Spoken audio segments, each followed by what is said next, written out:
Hey team, this is Daniel again with Brazos Valley Boars and Varmits. So you've been watching us get closer and closer to this sounder of pigs that's in this cattle pasture, and we got these cows that are off to the left that we looked at earlier. And as we're getting closer to this internal perimeter fence that we decided that we're going to shoot from, they actually keep getting closer to us. And as these two are getting really close, I'm telling my buddy Curtis that I'm with, hey, go on ahead and take your shot whenever you're ready, and then let's go just take them from here, what we can get knocked down.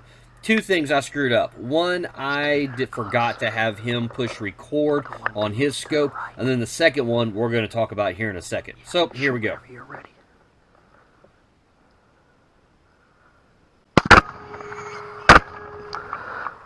Scan.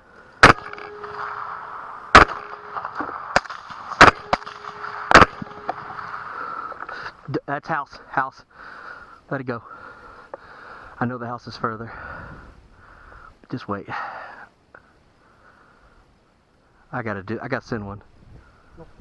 And that's going to be the last shot right there. This one runs off in the trees. You can tell, obviously wounded. We do not recover it, but we do recover the first three. And so here comes some photos of Curtis with those three hogs that we did get. Again, the two problems. First off, I forgot to hit record on the Thermion XP50, so we don't have any of his shots. Second off, remember I said we were going to that internal fence, and I have been doing this long enough to know that I need to stick my barrel through that fence when you're doing that close of a shooting through a fence like that, but we forgot to make sure that he was all the way through the fence.